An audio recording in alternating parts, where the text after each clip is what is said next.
There's a lot of interest in Japan, but it hasn't been sustained for a very long period of time. I was the first woman and the first non-Japanese, and I felt like a fish out of water, but people guide you through. And I was asked by one of those companies if I would cease consulting. What is Japan grappling with? The Japanese might not tell the story in the same way.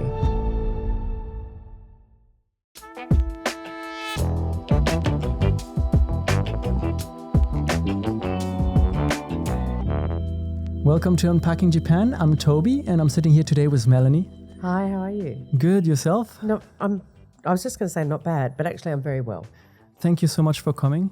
Thank Melanie, you. You've been in Japan for quite a while, over 25 years, and you've done a lot of things. You founded Melanie Brock Advisory, your own company, advising Japanese business for international cooperation. You started a movement to empower women in Japan. You're also the board member of many chambers, like the Chambers of Commerce of Australia and New Zealand, and the International Cooperation Board between Japan and Australia. And you're on the board of companies such as Kawasaki Heavy Industries. That's a very long resume, a very fascinating one, and I want to dive into this. Sure. But I want to start at the beginning a little bit.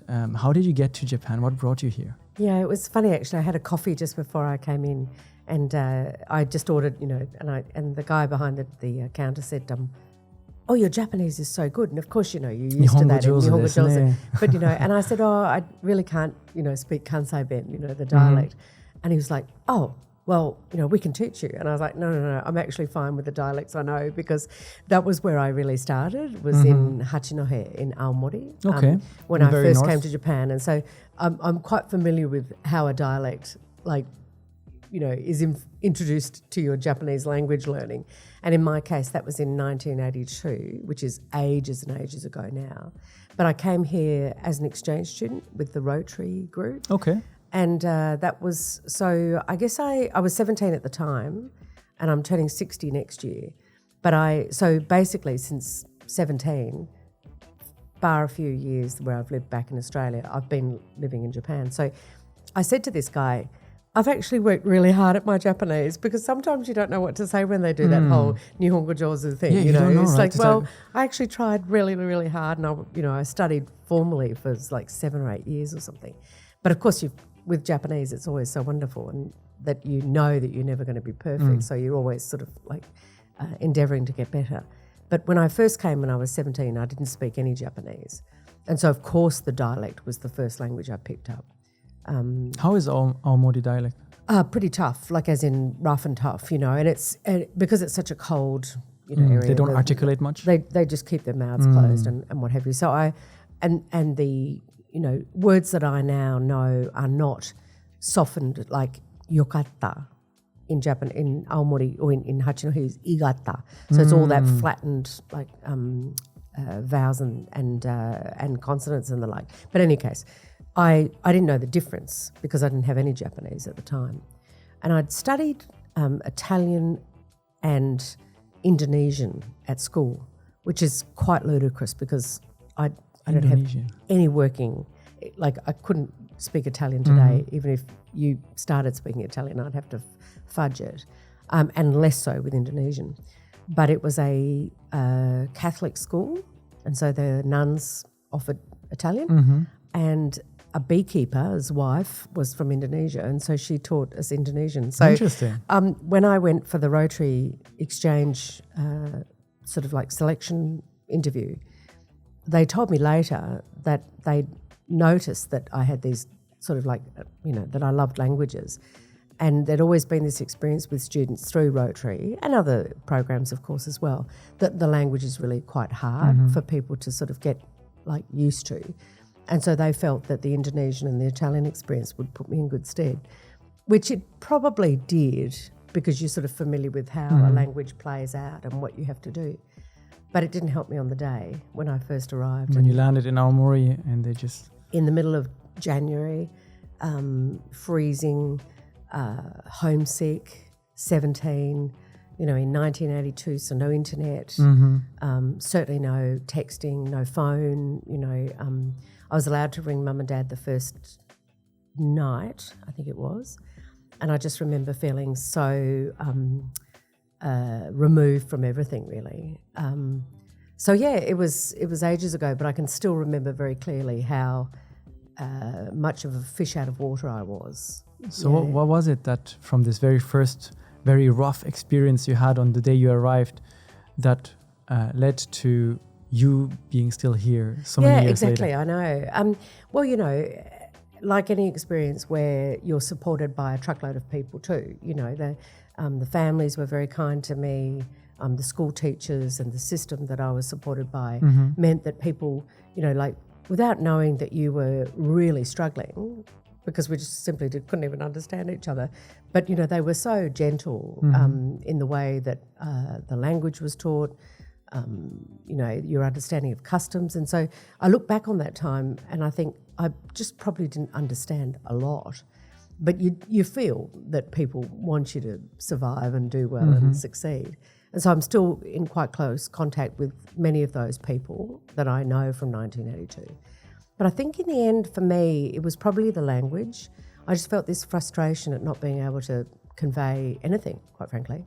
And so, you know, I remember early on in my time, I had sort of had my wisdom teeth taken out like 10 days before I left to come to Japan and under a general anaesthetic. And I couldn't even say, you know, wisdom teeth. Well, I couldn't say teeth. And, you know, now I know how to say it. Yeah. But I sort of kept going like, you know, like, so then everybody's like, has she got a jaw problem? Or, you know, so the dictionary was my best friend. But I very quickly thought to myself that to be able to speak with people, not just to say that you've got a toothache, but you wanted to know more about what was being said, because everyone knows that feeling when... The curiosity. Right? But also that feeling of missing out, the big FOMO moment. You know, I was listening to people and thinking, what are their stories? So, yeah, it was a real sense of adventure that set me down the path, I think. Was there a specific moment on that path where you realized, I want to stay here, I'm not going back, or I'm not moving? I don't know what that moment would have been, but I do remember, you know, and I try to help people who are sort of endeavouring to understand Japanese through like language courses or classes and things, that there's so many plateaus, aren't there, with language learning? You know, you get to a point and you think, I think I might have it. And I can't believe that I actually thought 3 months in that I had it, because of course that was absolutely ludicrous when I think back now. But I remember at the time thinking, I think I've cracked this. And of course that is just a joke.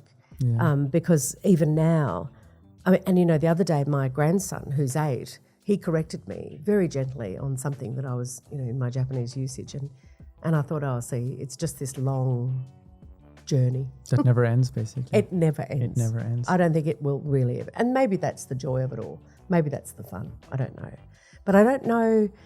It was the language that I loved. And after I went back to Western Australia, where I'm from, I enrolled in Japanese. I'd been enrolled in something different and deferred, and started at university learning Japanese. And so then it just became this process that you just get involved in. Yeah. When did you decide on that journey to kind of start your own company, Melanie Brock Advisory? I sort of had lots of part-time jobs while I was at uni. And then when I realised that it sort of combined, I guess, with, or coincided with, a lot of investment by Japanese companies in Australia, mainly in real estate, property, but sort of like leisure, tourism-related facilities and the like. And I was asked to interpret, which, when I think back now, with my level of Japanese at the time, I shouldn't have been in charge of anything.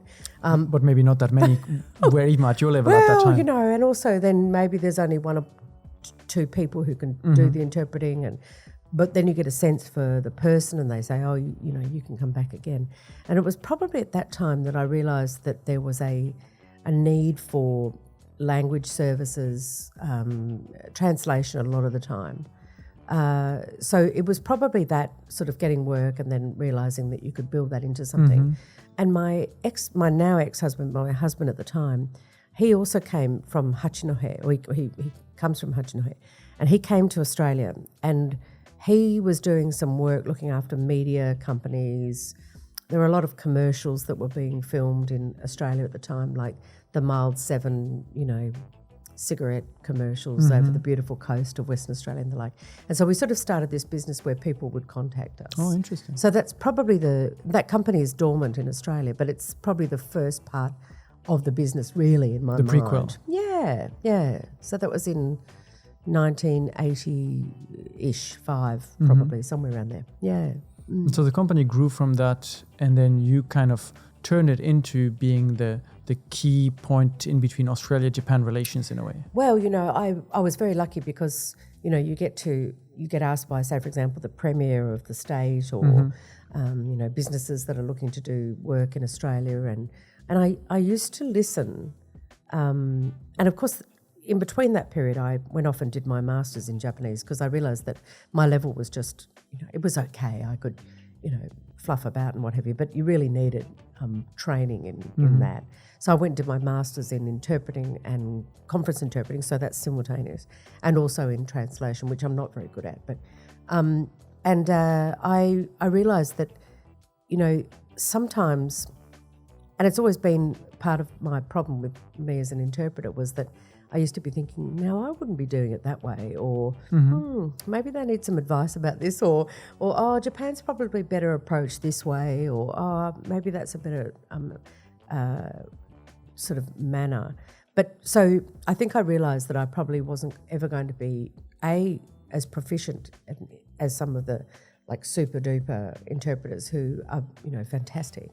But also I was probably more interested in getting involved in the advisory side. And so I pulled away from pure interpreting and got involved in marketing and product development and, similar to some of the things that you were talking about that the group does here. You mentioned that you had these moments where you thought, things should be communicated differently or Japanese companies should be approached differently.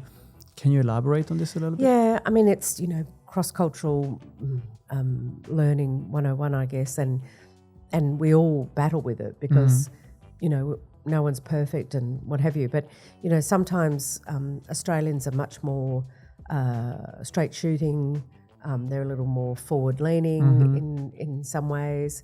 The Japanese sort of counterparts might have been giving consideration to how they edit their language or their response, and the Australians would be like, well, what's going on? And the Japanese would be, we're just formulating our thoughts. And sometimes I felt that the Australian side missed out on some of the guidance or steps or tips about how you might go forward, simply because we're so quick to jump in and go, well, and what's next? What does that mean? Have you decided? You're right for this? So I used to think, there's probably a bit of patience that people would be better with. But of course, sometimes it has to be fast because it's the nature of the business. But there's some of the things that I used to feel. And also, I guess that age-old story about the Japanese product or service or, offering being in many ways superior to what is on offer in our countries. But the Japanese might not tell the story in the same way or be as bombastic. So you mean in terms of marketing and communication around kind of selling their own product? Yeah, or, it's not as simple a thing as what does this do and therefore, but it's more, if you think about some of the companies that Japan is lucky to have fostered over the years, some of that product development is based on a huge range of engineers in the business or an approach to sort of building something or manufacturing. And so somebody might judge you on what the pen is, but, it's that whole process before that. And so sometimes if we haven't told the story about how it was that product led to this or these services have been developed, I used to feel that the Japanese would not hardly done by, but people weren't giving the whole thing consideration. They'll focus maybe on the technical capacities of the pen without saying or the cost, why they came to that. Sure, or the what price that we could get it for. So it was sometimes the story, and I think that's really important for modern day Japan as well, in terms of how Japanese companies explain, and Japanese government, quite frankly, explains what it's doing and what its role is. That was probably where I started. So the problems you saw back then, you still notice today? Oh, definitely. Yeah. Yeah. I mean, basically, I think I've been doing the same thing for the last 42 years. What is the most crucial part of your job, would you say, when you're bridging those kind of Australian-Japanese relations? Oh, well, I say to everybody, I like having a chat, and I have always got a lot to say, and my kids are always saying, shush to me, but it really is that shush moment that I've learned is powerful. Sometimes, as I said, Japanese are developing what their response might be in their second language. So of course it's not going to be as quick to sort of come to the table, and so it's that patience, or that accepting that sometimes it's not straightforward or fast, and I think that's but for Australia Japan it's the case that it's repeated over and over and over. So of course the relationship has developed a lot and is very, very strong because people have listened, people have waited, people have stated things, then they've listened. So it's that repeated process that I think has been really powerful for us. So it's like a back and forth between listening and sharing, and listening and sharing. Yeah, and as people develop relationships, as people understand each other better, it sounds very sort of, childlike. But it actually, that's what these relationships are, that you have that trust to say things sometimes that you then have to retract because you weren't sure how you put that together. All the things that happen in a relationship as it builds. And so I think that's probably what I experienced, or what I still experience in the Australia-Japan work that I do. Yeah. In the work you do, is there something that today still really surprises you, where like this again, or have people not maybe learned from those plenty in the past decades? Plenty. Big chatterbox people. Yeah. Just kind of shush up. Too self-confident into getting their point across and not necessarily willing to listen to the counterpart. Well, and I think that goes back to that piece about Japan's sort of reticence sometimes to tell those stories. And is it because of that particular person is much more humble and therefore doesn't feel that this is something that should be sort of broadcast, or is it that they aren't quite sure what the benefits would be to the counterparts, so they don't talk about them a lot, or is it because they sort of don't think, would this be something that people want to know? And so sometimes I think because there is that, there's a lot of interest in Japan, but it hasn't been sustained for a very long period of time, and so people are still unsure of what is Japan grappling with, so that's where sometimes I think, really, we call this the Asian century, and we're not really. I mean, there are many, many people who are deeply committed to developing the relationship. Those people aside, the average person, I think, still doesn't have a deep knowledge about what Japan is. But I don't think it's all their fault, is what I'm trying to say. Interesting. You told me when we were corresponding by emails that you kind of moved away a little bit from your work at Melanie Brock Advisory, which is a firm you started, to kind of be more involved into the board of Japanese companies, such as Kawasaki Heavy Industries, for example. Can you explain a little bit what your role is as a board member? So I had been doing some consulting and working with different companies, and I established the company in 2003. It was previously called Agenda, which I like much better as a name. But in any case, one day I'll change it back. But as you can imagine, changing anything in Japanese is a right pain in the neck. A lot of paperwork. A lot of paperwork. And unnecessary costs, quite frankly, but never mind. The company was established in 2003, and so it's always, been sort of just an extension of me, probably more than anything else. But when it was Agenda, we were importing product and we were consulting for different companies and the like. And I was asked by one of those companies if I would cease consulting and take on a role on the board, and that was with Sega Sammy, the entertainment group. Which is most commonly known as just Sega. As Sega, yeah, absolutely. Well, Sega's the game and then the game Sammy's, division, yeah. So, and that was in 2019, and I was so thrilled because, obviously it's a company that I had grown to know quite well, and I really liked the people. And a friend of mine said, who's on quite a few boards, she said at a sort of a seminar that I was at actually that evening, what you have to do is you have to determine with the board whether it fits, whether there's chemistry, whether it fits, with you in terms of what they're doing. And I thought, yeah, it does actually. And so I sent a text from the seminar saying, thanks very much for asking me, I'd love to do it. And that was in 2019. And then that same year I was approached by Mitsubishi Estate, but that board position opened up in 2022. So I've been on that board for a year, and then this year I started with Kawasaki Heavy. So they're all, Mitsubishi Estate and Kawasaki Heavy have considerable Australian interests in some of the projects and the work that they have undertaken and their investments. Segasami is less Australia focused, so that gives me another viewpoint.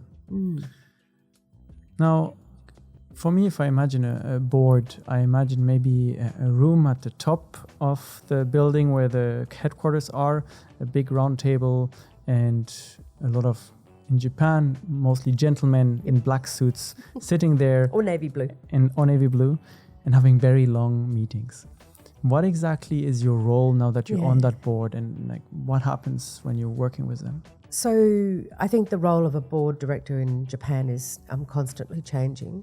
And it's also not only what the shareholders require of you, but what the company is looking for. And part of that is offered, or that information is offered in what they call the skill matrix now, where they're saying, right, this person's got a background because they're a lawyer in, say, for example, the legal and all the compliance issues. This person has a marketing background, so therefore they might have more to offer in terms of, how that company's stories are told or pitched, or how those services are delivered.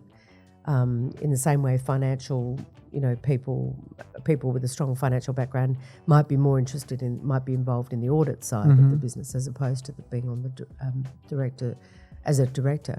But in my case, I think, or what I've been told, is that, my role, and you have to be very careful because your role is not to be digging down in the management level. You're in a monitoring sort of standpoint. So you've got to be removed from, but got to have considerable knowledge of. You're not involved into like daily activities of the company. You're sort of an internal consultant. Yeah, but you don't management have a responsibility to deliver the work in line with the goals that the company has or whatever targets it might set. And then basically the board is offering an overview or offering, it has a monitoring role and it has a sort of type of a supervisory role, but also a guidance role in many cases to ensure that the board member's experience is basically helping to shape how management handles the work that it's been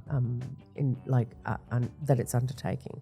So, for example, we'll get sustainability reports. The famous SDGs. It's the famous SDGs, and obviously with more of a focus on ESG now, you'll get new development work or new projects updates, or you might simply have the diversity piece of the ESG process explained by management, and how it's. You're also obviously looking at financial statements.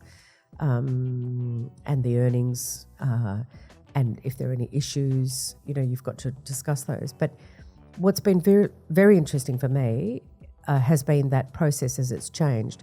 When I first started with Segasami, I was the first woman on that board and also the first foreigner, non-Japanese. So that was I remember it being quite daunting walking in because, yes, the suits, but, Sega's pretty, so that sometimes one time the CEO came in a Halloween costume because there was a Halloween thing happening later. One time we actually did part of the board meeting with headsets as part of a VR, and we had our own avatars. Interesting. But that's very Sega, obviously. But I was the first woman and the first non-Japanese. then when I started at Mitsubishi Estate, I was the first non-Japanese, but not the first woman. And at Kawasaki, I'm neither the first woman nor the first Japanese. So in my own world, in the last 4 years, that's changed dramatically. It hasn't changed for everybody, of course, and there's a long way to go. And just having 2 women out of a bigger group of very, non-diverse sort of people isn't enough probably at all in many cases, but it's a start. So you went from basically being in the middle between foreign companies and Japanese companies and kind of working towards finding a balance between the interests of both sides to do something positive. But now you're inside a company and you kind of figuring out the best interest for that company. Yeah. It's the same thing really, but it's doing it in a different way. Yeah. But if we go back now to your first experience, when you went to your first board meeting at Sega and you entered that room and you were the first woman and the first foreigner, what can you tell us a bit about the reaction? So, even as you're asking that question, it reminded me that it's probably the same experience that I had when I first went to Hachinohe. When I walked into the room and I didn't have any knowledge of, I didn't have any cultural reference points or language or understanding, and I felt like a fish out of water. But people guide you through, people, help you with this and that. And so I guess the experience was quite, as I said, daunting, but it wasn't, and it's sometimes you've got to be lucky that you have daunting experiences. Sometimes people don't have enough daunting experiences in their life and they get a bit slack. That make you grow, right? Absolutely. But, I didn't know how to, for example, jump in at different times. When should I? When could I? So I had to watch, and because you're doing this all in Japanese, it means that your reaction and your sort of responses are quite different in some ways.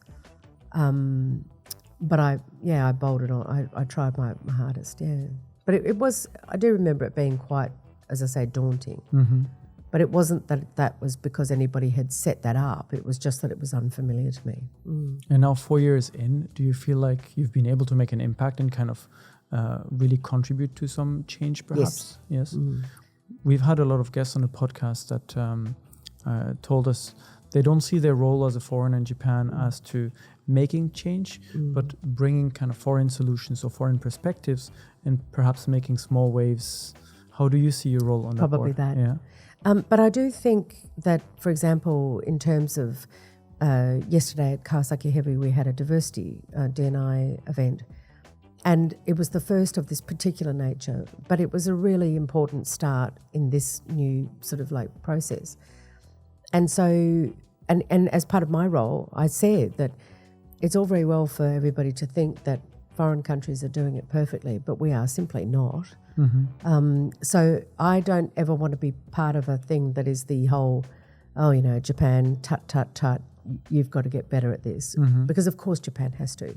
But in my own experience, so does Australia.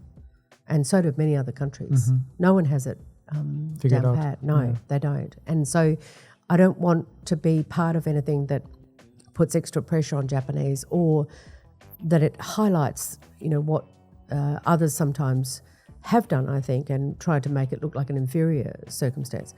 It obviously needs a lot of change and a lot of work, but I want to be part of how that changes, and I don't want people to say, oh God, that Melanie, she was just a bull ant. Even though you have to be a bull ant sometimes. Sometimes you have to make your point, get your point across. Yeah. And not just in board meetings, Sometimes, when somebody's walking to you in a station and, you've got bags and things just like I have, you have to stand there and think, no, I'm going to come this way, So it's a case of just knowing when to step aside and when to let something really stick, I think. Yeah. On the contrary, are there things that you perhaps had some prejudices going in, kind of facing this daunting task of joining the board, an all-Japanese board, that have very positively surprised you, where you're like, oh, I did not expect that they would be doing this? Or I think I'm constantly surprised, not only at the way that people who've been doing something the same way for many years, or in the same setting, or with the same people, how open they are to change. Where I thought, everybody's going to dig in and this will be really difficult. People have been quite open to that change. I also think there's a depth of curiosity in terms of wanting to understand what other models there are. So people have got an open mind to what could be a solution, and people listen. So I feel that I've been afforded great respect, which I really appreciate, especially when they're the experts, quite frankly, and I'm not. So, and also how I guess I'm also surprised at how delightful people are explaining very simple concepts to me, because especially with the Kawasaki heavy process, it's been a lot of trips to factories and industrial sites. And I'm not really a science background person, so it's been really hard for me to come to it, learn, especially in hydrogen world and what have you. Yeah, a lot of technology, and it's all in Japanese. So of course you're sort of thinking, did they really say welding? Is that the word for welding? And then you think, it is. That's and then right. you lost half of the other sentence. And then I can't keep up, and somebody's moved on. But also my background as an interpreter, it's fascinating. And the only reason I make mention of the word welding or to weld was because I heard it. When I was doing interpreting in factories in Australia, I'd heard somebody and I must have learned it. And there it is 35 years later and it pops into my head. You never know when you need it. Thank goodness. Yeah. Whenever you might need the word welding. I'm quite curious about what you said regarding the board of those big companies being quite open to change, interested in other solutions and willing to listen. Yep. Because from the outside looking in, it often looks like Japan is slow to make change. Yep, that's right. And we've had a guest on a podcast that said Japan does everything 20 years later than the West. What do you feel from your experience now from within is the reason for slower change or the slower perception of change, if there's actually... Sure. I don't know if it's 20 years, but everything takes a lot longer. A friend of mine has calculated the number of steps in those processes of, say, for example, writing an email to somebody about maybe having an appointment with them. Maybe. And then the date being proposed, and then a counter date offered, and then CVs sent, and then the discussion items outlined. And, it's clearly longer than what we would do in Australia. We've probably got shortened, more clipped processes, I think, around that approach. So it's a physical, logistic sort of drawn-out process for a start. Everything is wound up in respect language. So, the keigo, and it's like... But I don't want, therefore, to be a person who says it all should be text and everybody should be just lining everybody going, yeah, hi, wakata, that, because that breaks down everything. But I think that has a lot to do with it. I think these processes lengthy process. And so I think that even when something is suggested as potentially being a way that there could be change, then there's got to be a lot of consensus determined. So each division needs to be, liaised with, then their thoughts brought back to the table. So that whole process of checking, offering, that takes a long time. So it is true that change takes a lot longer. But what I've experienced, I think, is that once all of those factors are in place and everybody is looking to move, or everybody's comfortable that they can move, when they move, they're quite quick. Sometimes, maybe, I don't know. I think and then it's sturdy, whereas sometimes what happens in the West, I think, is we might make an announcement in the press, and everyone then goes, was that all right? And you're a bit like, whereas Japan won't do anything until all of those parts of it are ready to go, and then they move forward. I feel like the perfect example of this would be the rollout of the COVID vaccine in Japan, right? Absolutely. It took Forever. for ages to get started. Totally. Probably at least 6 months behind the United States or countries in Europe or Australia. But then when we were looking at the graph of administrations, the moment they started, Japan got vaccinated much faster than everyone else because all the vaccination centers were set up. Been dealt with. But I mean, the slow pace of digitization in Japan, or digitalization, is obviously a reason for some of that sort of bogged down nature. But, even when you consider that a lot of people are working in companies with the same colleagues that they started with 30 years prior, so they know that they're not challenged often. There's a great comfort and there's great value in that sort of group mentality, but that isn't necessarily conducive to wanting to bring about change. So it has to be tackled, and I'm not an expert at all, but there are change management specialists and the like. But I think once you can clear all of those issues, and then when somebody might be less excited about the change, they can see that the benefit to the broader group is there, and then they'll be part of this shift. And I really do think that people move quicker once that's happened, and it's something that is underestimated in Japan. But also, there are a lot of areas where the change just looks like it's never going to happen. Yeah, but ever. But sometimes trusting the process will just. So today I had to fill out a form, and it had my name and address and affiliation, everything else, and who they would be the contact person, and then the email address. I thought, oh, that's good. And then it had fax, so I just wrote Nash, and then I didn't feel bad writing it. I just thought, well, no, I don't have a fax. Who does? Well, a lot of people do, God knows. But at the same time, the fact that there's an email address was obviously important.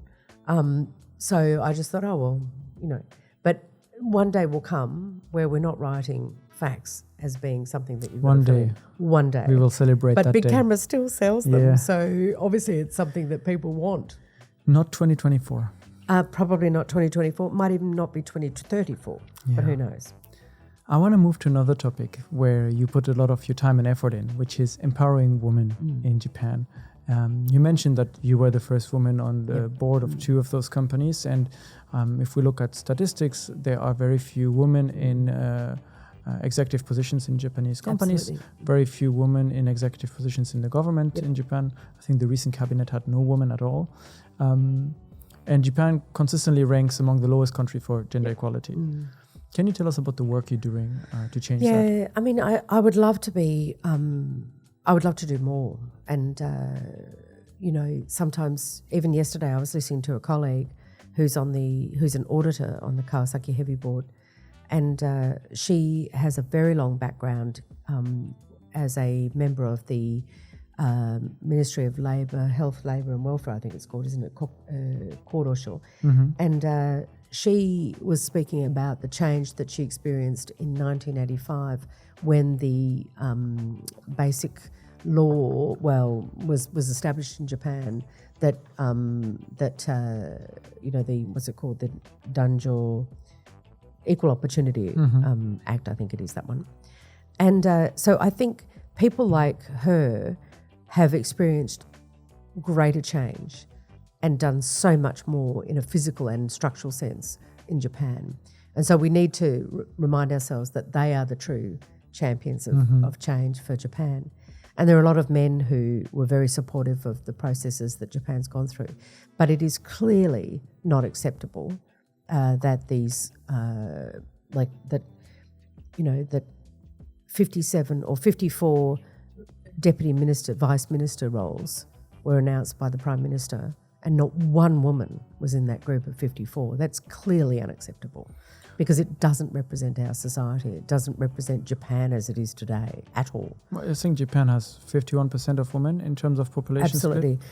And so that old story about, who are these women? Why is that talent not being tapped? What a resource that is left unsupported and what have you. But, you can look at it from any angle, but, role models, changing people's minds through, better education, unconscious bias training, the getting more women in the decision-making process, and leadership. So where I've seen great change is where the leader or the leadership team have really been encouraged by what it means to bring about a shift. And that's when change takes place, of course. It's not rocket science to work that out. But where you've got people who dig their heels in, or people who don't see the importance of those role models, or the development of a proper pathway for careers, or support for structural changes for families in Japan, that's where it's been really difficult. So there's a lot of stuff that I simply can't do because I'm not a specialist in the field and what have you.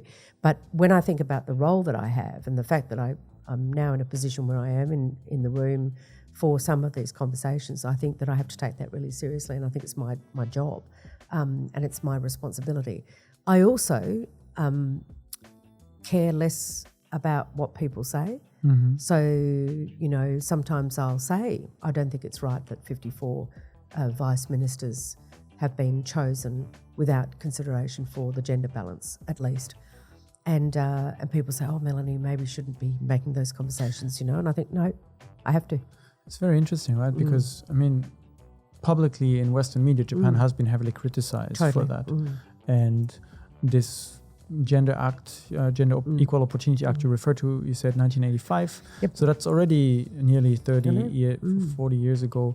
And what goes through this government's mind when they decide to not include or not look for women with equal kind of skills or talent or background? Well, what goes through anybody's mind set when, for example, a panel is arranged and it's all men, and we call those manels, of course, or a division is set up and there are no women in that division because and of course what happens is there's a backlash to the inclusion of women for just token sense. And of course, I don't want to be chosen because I'm a woman. I want to be chosen because I'm perceived to have some value in that process. But there are plenty of women who are valuable and are making a huge contribution. But they shouldn't not be chosen simply because they might not be around after 5 because they've had to go and pick up the kids and the like. So the selection process needs to be far more equitable. The understanding of what it says to others just has to be clarified. And what I find is that people say, oh, well, we don't have talented women, in the mix. Or, I can't choose just women. It's unfair to the other men. And yes, that's of course the case. No one wants to be chosen, for these roles without being really up for it. But therefore, we need to create structures and processes that support those people, both men and women, in and families, whatever the family structure might be in Japan. Because at the moment, it's not really about just the role of women, it's the role of the family.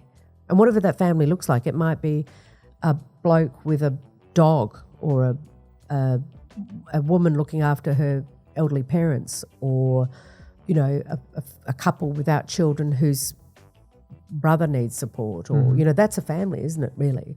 And also the nuclear family as well. So I think that Japan has to embrace what structural changes are needed.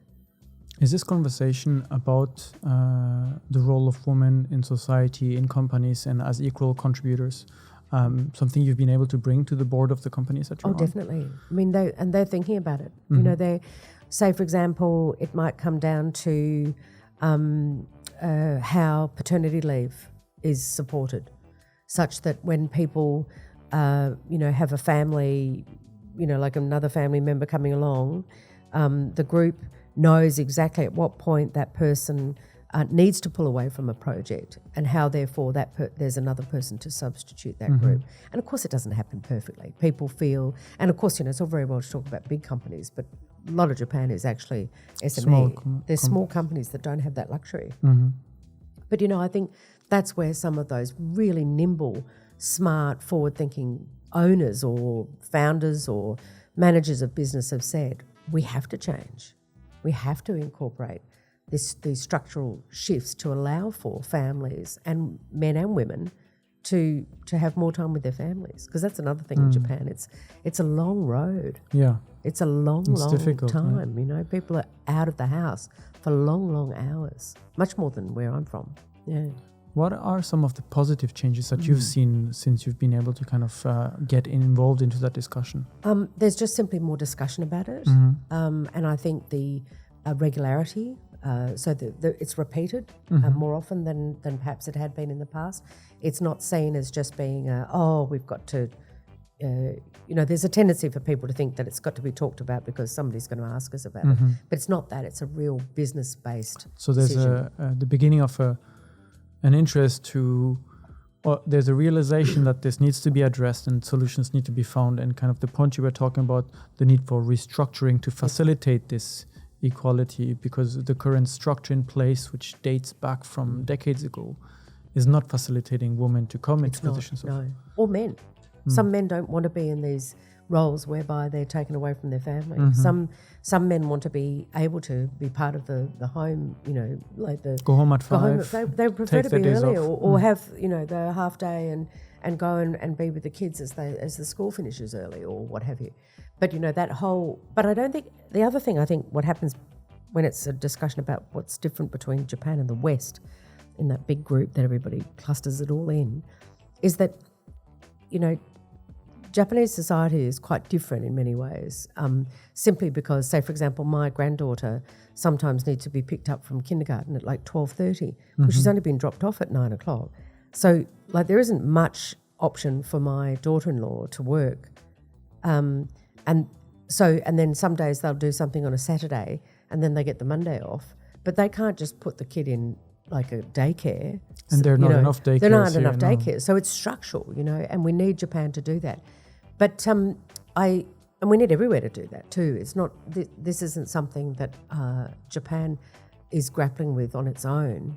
But I really think that there are more people focusing on it, and there are more people understanding that we're not doing this to be nice to women.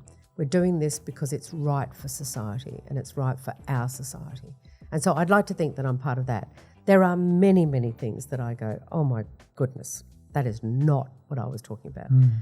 Or no, that is not that, but people have to come at this their own way. But that's where I think that little push. The little wave. Yeah, I think it has to be. But it's interesting. The other day we had a discussion somewhere about, because I think it's really hard for everybody to be involved in the big stories, like introducing quotas, introducing really clear targets that have actions attached to them and the like, making those structural changes, bringing in, daycares into all companies or whatever it might be. It's very hard to do those things. And so I have always been thinking, okay, well, my part in this has to be something that can be little, because that's all I can do as a single person, as a person on my own. So I sort of think, maybe just any little things, say, for example, if there's a babysitter service that people can have offered, well, make sure that there are enough companies that are part of that pool, or, just little things.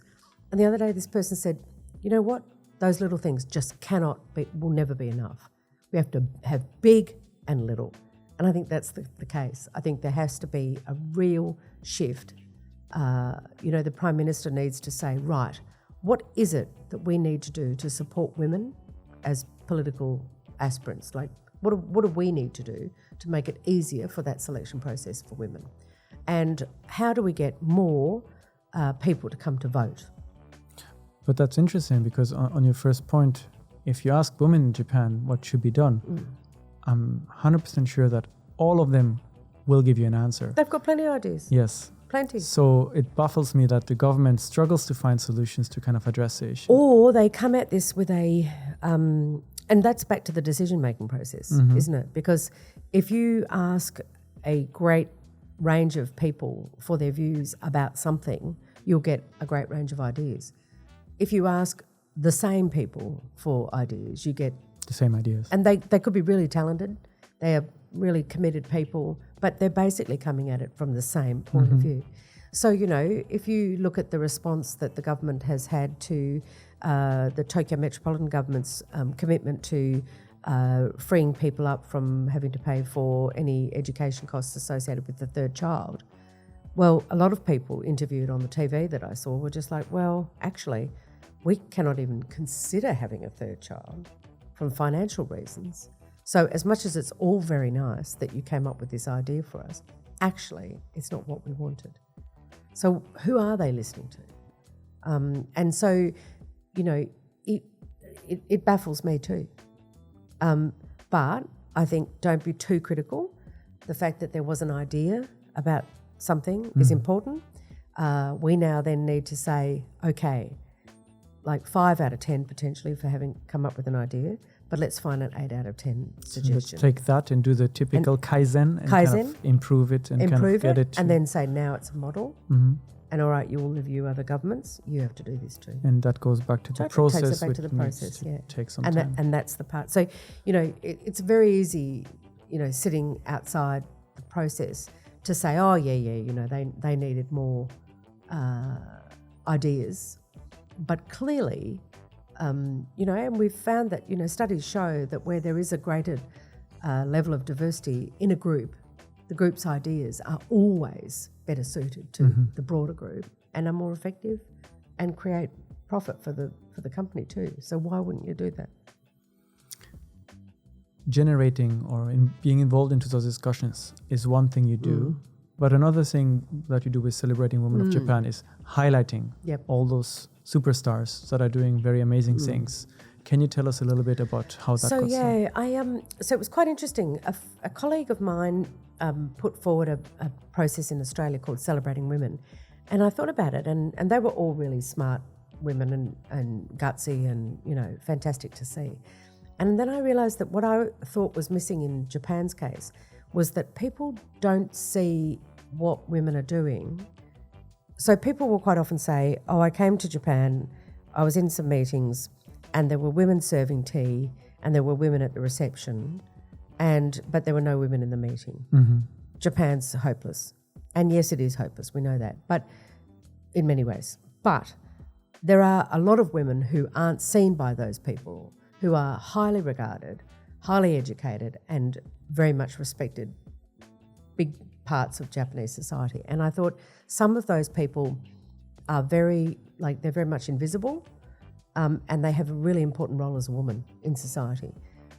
Nurses, teachers, mums, grandmas, you name it. And I felt that there were just big fat stereotypes about women in Japan. And so I wanted to highlight some really, really like high profile people, like Koike-san, for example, because she's clearly somebody we should all celebrate. But then I wanted to focus on farmers or Shinto priests or people who own small companies in regional parts of Japan, doctors, nurses, teachers, my daughter-in-law, you know. And so what I did every day for a year was highlight in Japanese what this person was doing, what they saw as some of the barriers to change, and what their advice would be to young people. And so sometimes I just couldn't find people. It was like a panic station. And one day I was in Kanazawa with my parents, and I said, oh God, I don't have anybody for today. What am I going to do? What am I going to do? And we walked into this gorgeous coffee shop, and there was a woman whose coffee shop it is. And I said, can I interview you really quickly? And she's like, yeah, okay, in between serving coffee and getting everybody ready. But I was able to provide a profile of a person who was heavily engaged in that community. She was, you know, she dropped the kids off at school. She was in her mid-30s. Her husband came in at lunchtime to help her out because she got really busy and the like.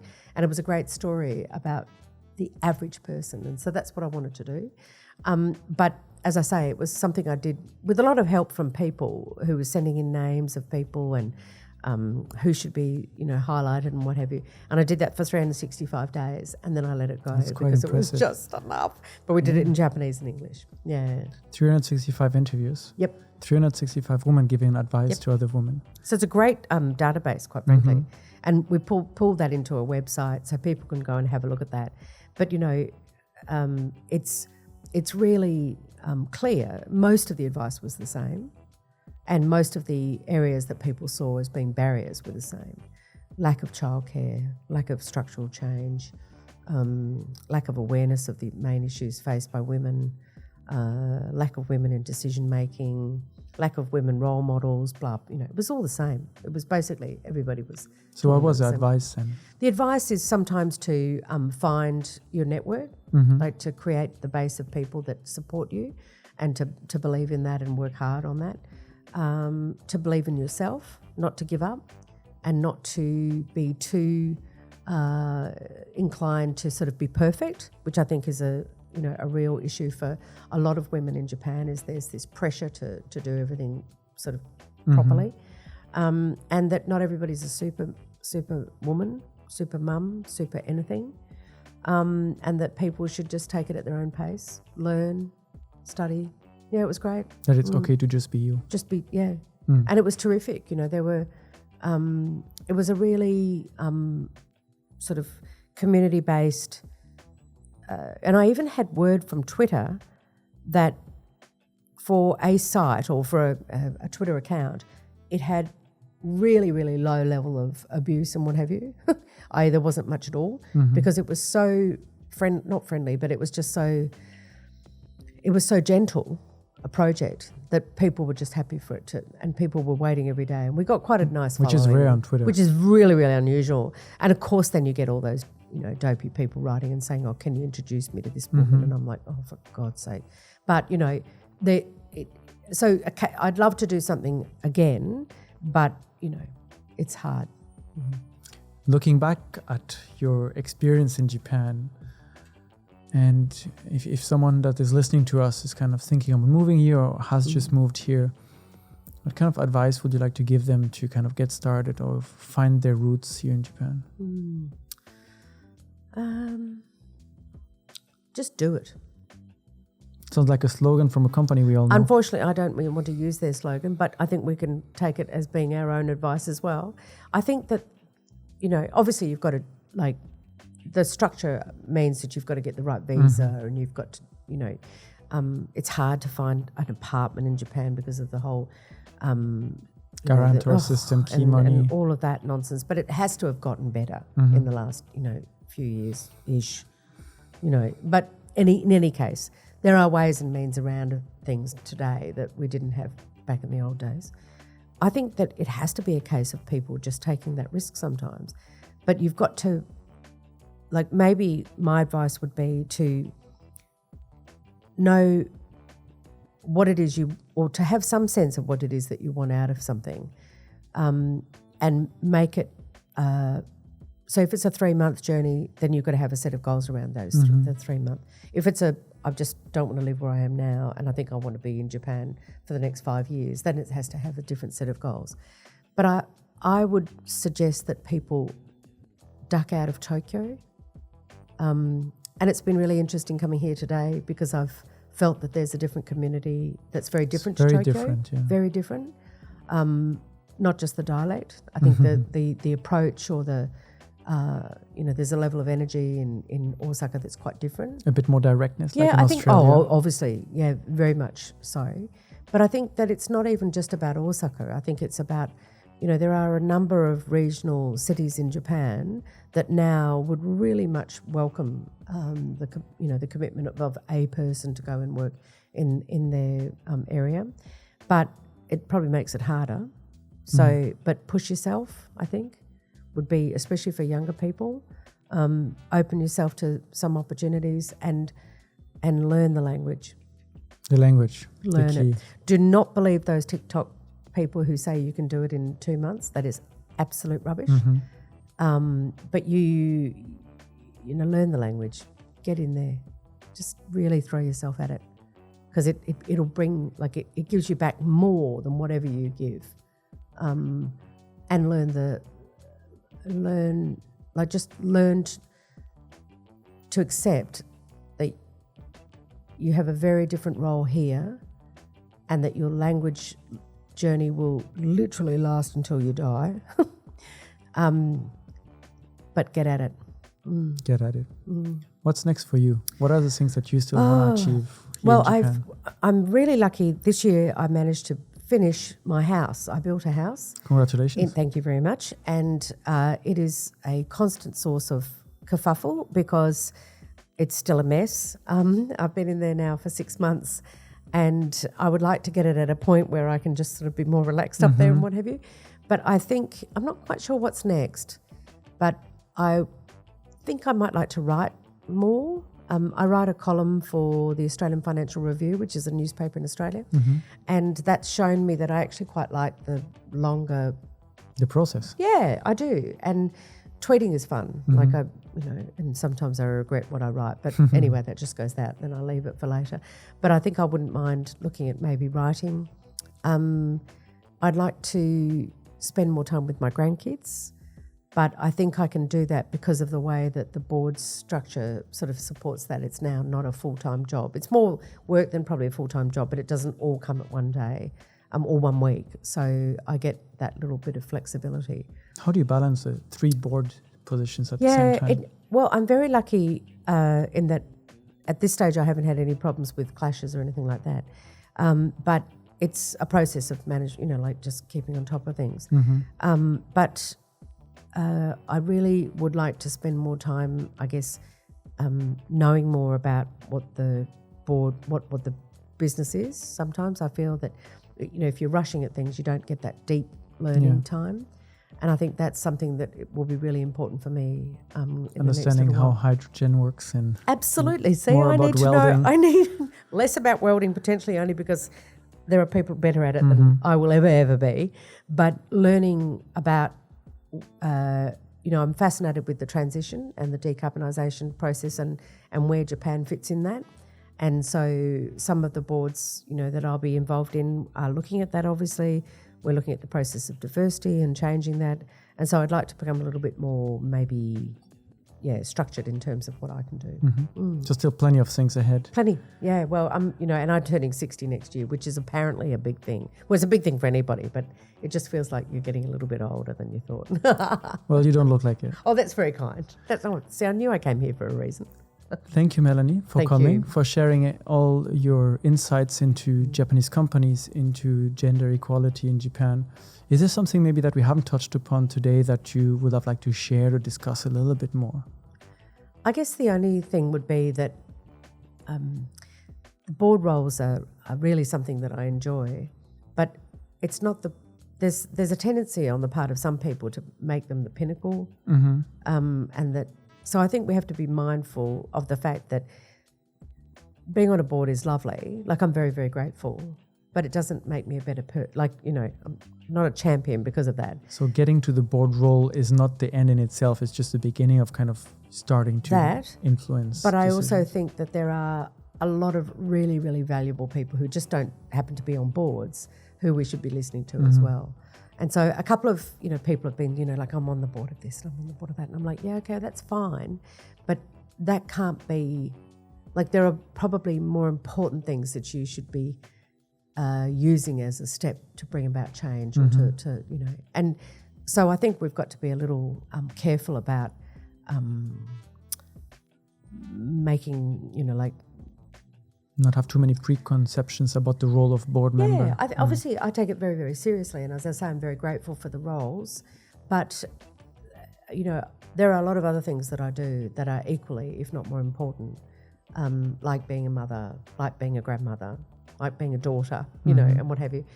But also being a part of a society where people need you, And so I think that there's a little, I've just noticed a couple of people like, oh, I'm on this board and I've got this, and the car comes and picks me up. I'm like, yes, okay, that's all very important, but it doesn't actually make you, you have to be really careful to keep your feet very much on the ground. You have to stay on top of things. You totally have to, and you have to be realistic about what this is in the scheme of what's going on in the world, because there are a lot of areas where we don't have any control. So we have to be mindful of how we can maybe help, So that makes me sound like I'm some kind of special sort of deliverer of messages, but it's not that. I just think we all have to be very grounded in and how we go about this. I think that's very good advice. Stay grounded, stay on top of things. Stay grounded and just get on with it. Yeah, just do it. Maybe not the do it. Just get on with it. Thank you, Melanie, Thank you for very coming much. and sharing your insights today. It was really interesting. I hope you. that our listeners also thought so. I hope We'll they put do. all the links to your website in the description so they can find more information, perhaps reach out if they have some questions. Sure. Very much. And we'll also be happy to answer questions in the comments if there are any. Thank you very much. Thank you, everyone, for listening and Thank for you. watching. This was Hopefully it was interesting. very, very. This was Unpacking Japan, and we'll see you again next week. Bye. Bye.